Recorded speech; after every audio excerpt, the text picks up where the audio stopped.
तो स्वागत है आप सभी का एक बार पुनः अपना स्कूल यूट्यूब चैनल पर। मैं निखिलेश यादव। तो कैसे हैं आप लोग? मस्त। तो चलिए शुरू करते हैं आज लेक्चर नंबर 2 को और जानने की कोशिश करते हैं कि कंप्यूटर की शुरुआत, कंप्यूटर पहले से और अब कितना बदल चुका है।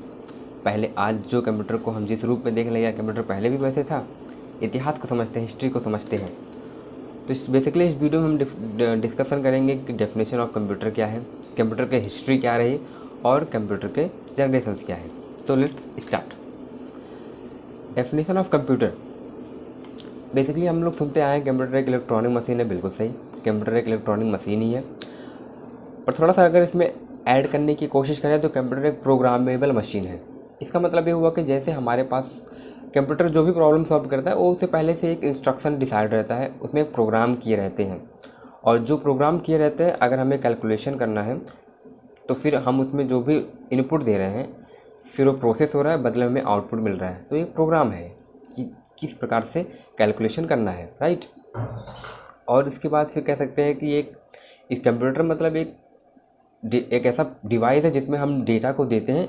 जो भी डेटा देते हैं वो इंस्ट्रक्शन को समझता है, फिर बदले में हमें रिजल्ट देता है, राइट। तो फिर एक तरीका है कि कंप्यूटर को समझने का, अगर कंप्यूटर के डेफिनेशन को समझा जाए तो फिर देख लीजिए बेसिकली जो डेफिनेशंस होते हैं ना डिसाइड इसी प्रकार से होते हैं कि जो भी आप जिस गैजेट्स की या जिस गुड्स की या जिस चीज़ की डेफिनेशन डिसाइड कर रहे हैं उसका बेसिकली काम क्या है, उस काम के थ्रू ही हम उसके डेफिनेशन को डिफाइन करते हैं। अब जैसे कंप्यूटर का काम होता है कैलकुलेशन करना, किसी चीज़ को फास्ट करना, जो भी डेटा दे रहे हैं उसको प्रोसेस करके आउटपुट देना। तो उसी बेस पर हमें डिसाइड करते हैं कि कंप्यूटर के डेफिनेशन क्या हैं, ठीक है। तो आगे बढ़ते हैं। Principal characteristics of computer. तो कंप्यूटर के 3 ऐसे इम्पॉर्टेंट कैरेक्टर हैं जिनको जानना ज़रूरी है। पहला यह है कि आप जो भी कंप्यूटर को इंस्ट्रक्शन देते हो वो वेल डिज़ाइन तरीके से या वेल स्टेप बाय स्टेप काम करता है। सपोज़ करिए यदि आपको छत पर जाना है तो आप सीढ़ी के थ्रू छत पर जाएंगे। तो पहले, अब ऐसा तो है नहीं आप पहले 10वीं सीढ़ी पर चढ़ जाओ फिर छत पर। आपको अगर जाना है तो पहले आप पहली सीढ़ी पर चढ़ोगे, फिर दूसरी, फिर तीसरी, फिर चौथी। ठीक, कंप्यूटर भी वैसे ही काम करता है। यदि आपको कोई इसमें डेटा देना है तो ये कहीं ना कहीं पहले आपको देना पड़ेगा। जो भी डेटा आप इनपुट दे रहे हैं वो पहला स्टेप है, दूसरा होगा प्रोसेस, तीसरा होगा आउटपुट, राइट। अब दूसरा कैरेक्टर है कि आप कंप्यूटर को जो भी इंस्ट्रक्शन देते हैं कहीं ना कहीं वो प्री रिकॉर्डेड रहता है। यानी कि यदि आपने 2+2 दिया, 2 पहले से रिकॉर्ड है, +2 पहले से रिकॉर्ड है, 2 पहले से रिकॉर्ड है। अब बदले में आपको जो रिजल्ट आ रहा है वो केवल आपके दिए गए इंस्ट्रक्शन के अकॉर्डिंग है। यानी कि उसमें जो प्रोग्राम है वो पहले से डिज़ाइन किए गए, राइट। सबसे इम्पॉर्टेंट और तीसरा कैरेक्टर है स्टोरेज। आप कंप्यूटर में कितनी भी बड़ी फाइल हो, चाहे वो वीडियो के फॉर्म में, इमेज के फॉर्म में और या फिर टेक्स्ट के फॉर्म में है, आप उसे स्टोर कर सकते हैं ईजिली और भी बहुत लार्ज क्वांटिटी में। कोई प्रॉब्लम उसमें नहीं आएगी, राइट। अब हम बात करते हैं, आगे बढ़ते हैं। Tally sticks. टैली स्टिक्स क्या होता है? ये है लकड़ियाँ। आप ये देख रहे हैं, ये लकड़ी है। पर आज के समय में अपने अगर मैसेज को कहीं भेजना है या कहीं लिखना है, कुछ भी स्टोर करना है तो कहाँ हम करेंगे? मोबाइल में करेंगे, राइट। या फिर कॉपी में करेंगे, बुक में करेंगे, नोट बनाएंगे। लेकिन आप सपोज़ करिए एक समय पहले क्या ऐसा था जब लोगों के पास कोई भी प्रकार के कोई डिवाइस नहीं थे, वे पढ़ना लिखना नहीं जानते थे। यदि उन्हें कोई इन्फॉर्मेशन या कोई मैसेज किसी को बताना है, सेव करना है, तो कैसे करते थे? बेसिकली वो क्या करते थे ना, पेड़ों पर या फिर किसी भी ऐसे स्थान पर अपने मैसेज को लिख देते थे ताकि इन्हें पता रहे, रिमेंबर रहे कि हाँ मैंने इस जगह पर इन चीज़ों को लिखा है, राइट। ये देखिए, पहले होता ना कि आप देखें कभी कभी कोई चाकू लीजिए, किसी भी चाकू से या पत्थर से, लोग क्या करते थे कि इस इन पर अपने मैसेज को लिख देते थे और बाद में उसको यूज़ करते थे, राइट। पर वो काफ़ी नहीं था। जैसे जैसे प्रॉब्लम्स बढ़ती गई वैसे वैसे बड़े बड़े लोगों ने अपने समस्याओं को सॉल्व करने के लिए डिफरेंट टाइप्स ऑफ मेथड्स को खोजा कि हम अपने प्रॉब्लम को ईजी तरीके से कैसे सॉल्व कर सकते थे। तो इसी को लिहाज से अबेकस की शुरुआत होती है। अबेकस की शुरुआत 2400 BC में, 2400 BC में शुरुआत होती है। बेसिकली अबेकस क्या होता है? एक फ्रेम होता है।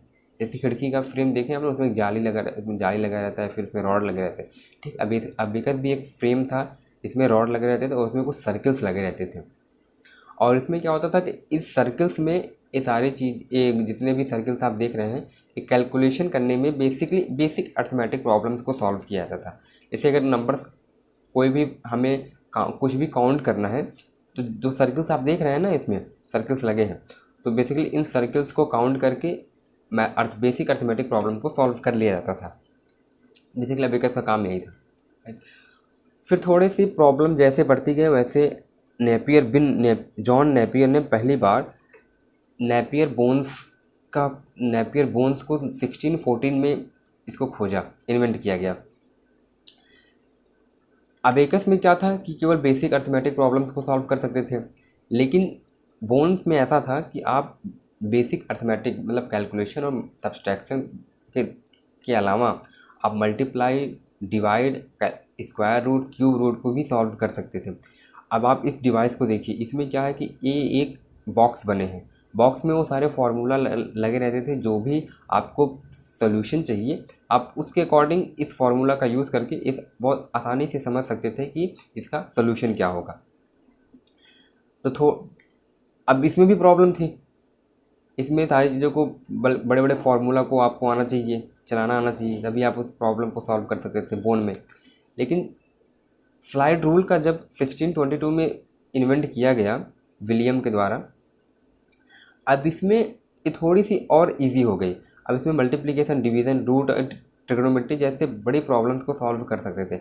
आप ये देखिए, स्केल है, जैसे हम आज के समय का जो स्केल है उसमें सेंटीमीटर, मीटर लिखे पहले से डिसाइड रहते हैं, तो ठीक इसमें भी एक वैसा बड़े बड़े फार्मूला पहले से डिसाइड है, इसमें लिखे रहते थे।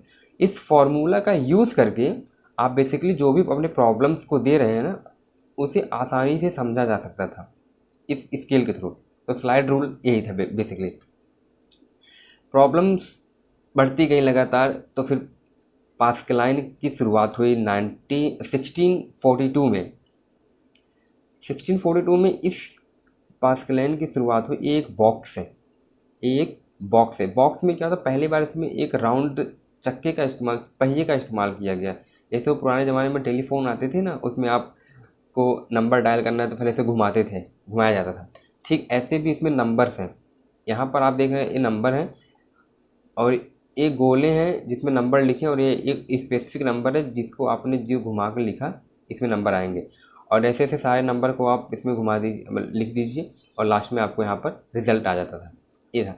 पर इसमें प्रॉब्लम ये थी कि ये काफ़ी ज़्यादा एक्सपेंसिव भी था, इसको सभी लोग यूज़ नहीं कर सकते थे, या फिर से चलाने के लिए भी आपको एक स्पेसिफिक मतलब तरीका पता होना चाहिए, तभी आप चला सकते थे। अब डिजिटली कंप्यूटर का यूज़ होने लगा। पहली बार स्कूटिजियन कैलकुलेशन इंजन का खोज किया गया 1843 में, राइट। 1840 में अगास्टा एडा बैरोन के द्वारा पहला कंप्यूटर प्रोग्राम लिखा गया, जो कि एक ट्रेडिशनल तरीक़ों से हटके अब एडवांस हो चुका था। एक कैलकुलेशन इंजन तब का था, और आज आप कैलकुलेटर देखिए किस प्रकार के हैं। ये था पहला। तो पहला, अब डिजिटल कंप्यूटर की खोज 1939 में किया गया ABC का, जो कि एटाना सॉफ्ट बेल्डी कंप्यूटर्स कहा जाता है। अभी तक क्या था कि ये जितने भी डिवाइसेस आप देख रहे हैं, ये कहीं ना कहीं मतलब कि एक प्रकार से आप कह सकते हो ऐसे तरीक़ों से काम करता था जो कि केवल उसका मेन पर्पस था कि कुछ इंस्ट्रक्शंस आप दीजिए, उसका यूज़ करिए और आपको बदले में रिजल्ट आता था।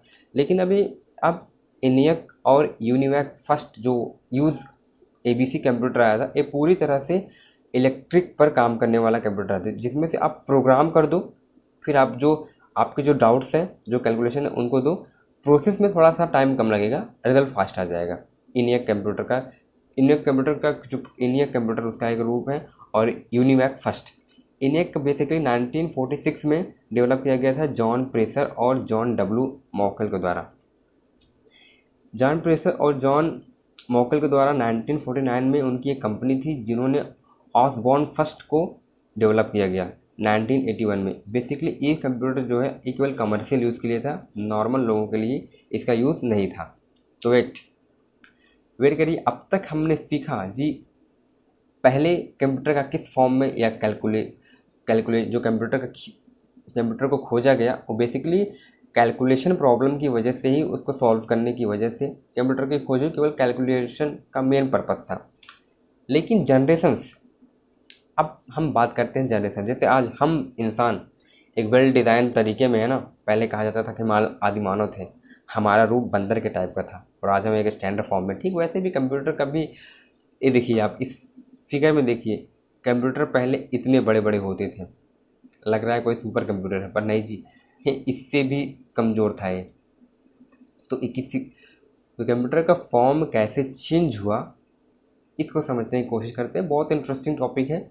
आज हिस्ट्री को जानना चाहिए।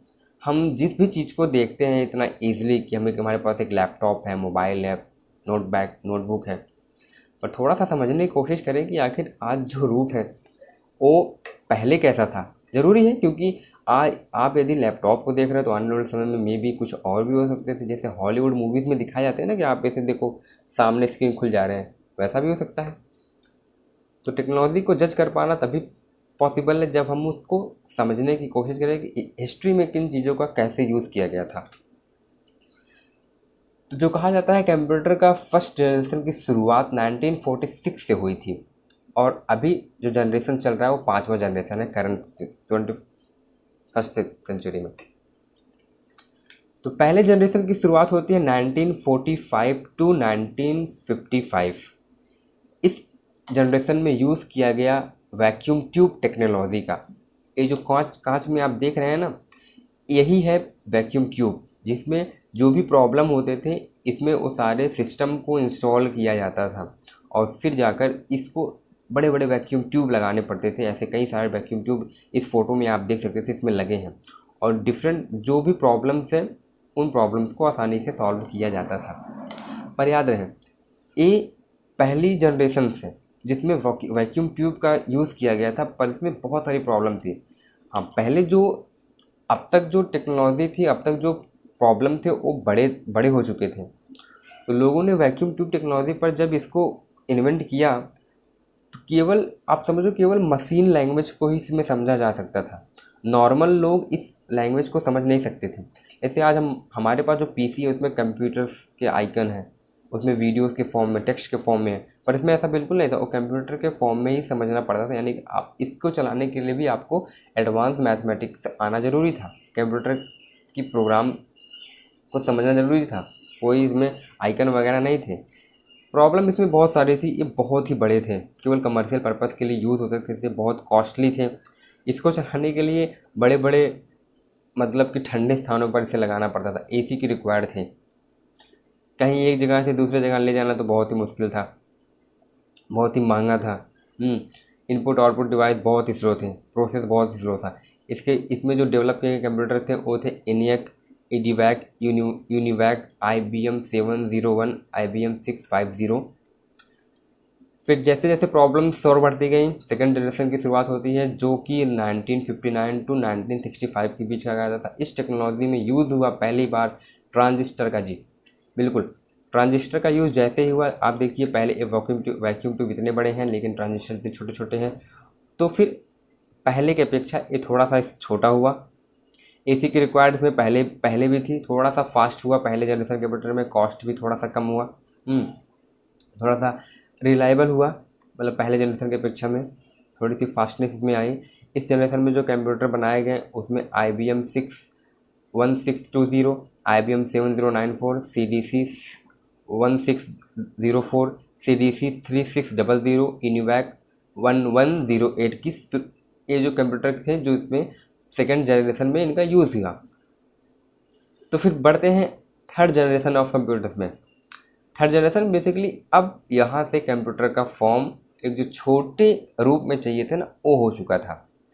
इस जनरेशन में यूज़ हुआ IC टेक्नोलॉजी का, इंटीग्रेटेड सर्किट का।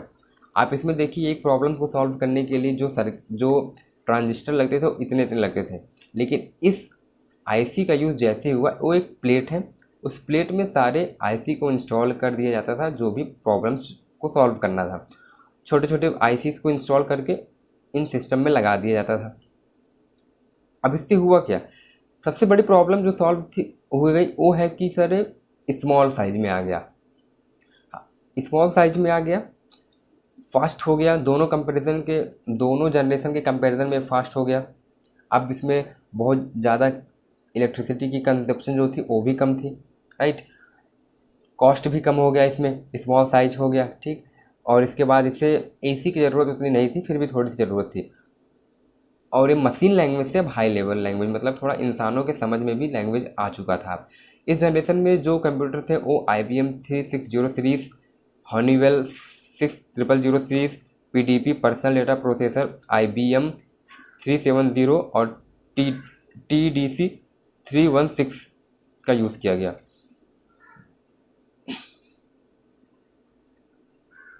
अब शुरुआत करते हैं फोर्थ जनरेशन कंप्यूटर्स की। अब यहाँ से सब सारी चीज़ें बदल गई। ये इरा था 1971 से 1980 के बीच का। इस जनरेशन में यूज़ किया गया VLSI technology, very large scale integration. जैसे ही VLSI टेक्नोलॉजी का यूज़ हुआ, अब आप ये समझिए कि कंप्यूटर बहुत फास्ट हो चुके हैं। पर्सनल कंप्यूटर का यूज़ इसमें किया गया, यानी कि अब तक केवल कमर्शियल लोगों के लिए कंप्यूटर थे, जो कि बड़े बड़े कंपनी में या जो बड़े बड़े प्रॉब्लम सॉल्व करने होते थे उसके लिए था। लेकिन अब फोर्थ जनरेशन में आने के बाद 1971 के बाद से कंप्यूटर घर घर तक आ चुका था। एप्पल, माइक्रोसॉफ्ट ये सब अपने धाक जमा चुके थे। VLSI टेक्नोलॉजी का यूज जो हुआ, सबसे बड़ी प्रॉब्लम इसमें ये फास्ट हो गए। तीनों जनरेशन कंप्यूटर के कंपैरिजन में ये बहुत फास्ट हो गए, पोर्टेबल हो गया, इसे कहीं एक जगह से दूसरी जगह लाना आसान हो गया, इनके साइज स्मॉल हो गए, इसमें AC की रिक्वायर्ड नहीं थी, राइट, इसमें बहुत सारे स्टोरेज कर सकते थे। अब इसको समझना आसान हो चुका था, क्योंकि इसमें आइकन या फिर और सारी चीज़ों का यूज़ कर पाना थोड़ा सा आसान हो गया था। इस जनरेशन में जो कंप्यूटर बनाए गए वो DEC 10 star 1000, PDP 11, Cray first super computer और Cray XMP super computer. Fifth generation, इस जनरेशन में देखिए आप केवल फोर्थ जनरेशन तक कंप्यूटर के यूज़ केवल उतने ही होते थे जितने की हमारी प्रॉब्लम्स हैं, राइट, जितने की हमारी प्रॉब्लम्स है।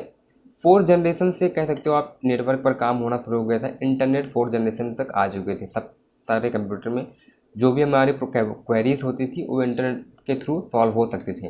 लेकिन फिफ्थ जनरेशन में, यानी कि 1980 के बाद से अब तक, ये जो जनरेशन है ना सर, इस जनरेशन में समझिए कि आप कंप्यूटर अब उस फॉर्म में नहीं रह गए जो प्रॉब्लम्स को सॉल्व करने थे। अब ये प्रॉब्लम्स अभी नहीं है, प्रॉब्लम फ्यूचर में है, फ्यूचर की प्रॉब्लम्स को सॉल्व कर रहे हैं। यानी कि इस जनरेशन में कंप्यूटर्स ने एक ह्यूमन का जगह, यानी कि हमारे इंसानों की जगह ले चुका है। अब लोग ये चाह रहे हैं कि जो काम इंसान कर सकता है वो काम कंप्यूटर कर दे, इंसानों के काम को कंप्यूटर कर दे आसानी के साथ।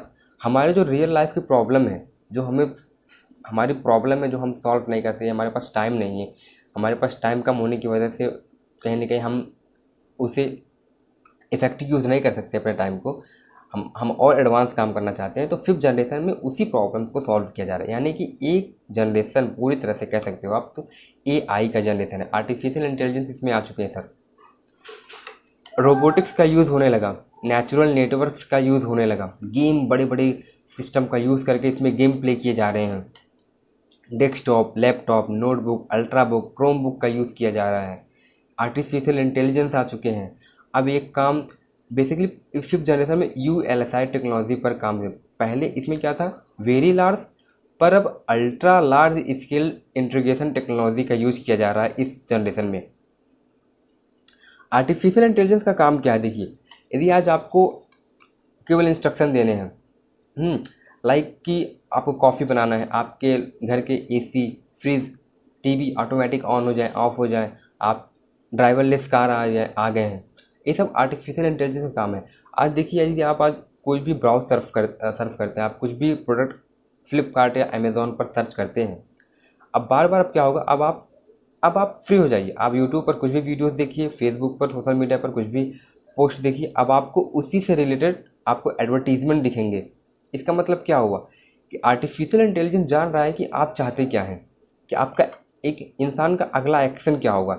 ठीक हमारे माइंड को समझकर एक प्रोग्राम में कन्वर्ट किया जा रहा है और हमारी प्रॉब्लम्स को मशीन सॉल्व करने की कोशिश कर रहे हैं। आर्टिफिशियल इंटेलिजेंस का यही काम है। धीरे धीरे आर्टिफिशियल इंटेलिजेंस हमारा रूप ले लेगी, मतलब कि इंसान जो काम करना चाहते हैं, इंसानों के काम को एक मशीन किस तरीके से कर सके वही। देखिए टेक्नोलॉजी कितना भी स्ट्रॉन्ग क्यों ना हो जाए, टेक्नोलॉजी कितना भी एडवांस क्यों ना हो जाए, आखिरकार इंस्ट्रक्शन देने वाले तो फिर इंसान ही होंगे। मे भी आने वाले समय में टेक्नोलॉजी बहुत ही स्ट्रॉन्ग हो जाएगी, बहुत ही एडवांस हो जाएगी। अब आप VLSI टेक्नोलॉजी को देखिए, पहले क्या था कि इस VLSI टेक्नोलॉजी को आप देखिए, इसमें कहीं ना कहीं इसका यूज़ किया जा रहा है, फिर भी बड़े हैं, राइट। लेकिन आप ULSI में केवल छोटे से चिप को लगाइए और उसमें सारी प्रॉब्लम्स हैं, सारी प्रॉब्लम्स का सॉल्यूशन है। मतलब इतने एडवांस हो चुके हैं। मोबाइल का फॉर्म आप देख रहे हैं, लैपटॉप, क्रोमबुक, नोटबुक यदि है तो ये सब यही वजह है कि इस टेक्नोलॉजी को छोटा से छोटा, कितना छोटा बनाया जा सके, इस पर फोकस किया जा रहा है। और शायद मे भी आने वाले समय में ये टेक्नोलॉजी और भी स्ट्रॉन्ग होंगी और फिर आर्टिफिशियल इंटेलिजेंस बहुत कमाल का है। हम किसी लेक्चर में आर्टिफिशियल इंटेलिजेंस को पूरा फुल समझने की कोशिश करेंगे कि आर्टिफिशियल इंटेलिजेंस आखिर है क्या और इसका यूज़ फ्यूचर में क्या हो सकता है। तो आज के लिए बस इतना ही। बहुत बहुत धन्यवाद आप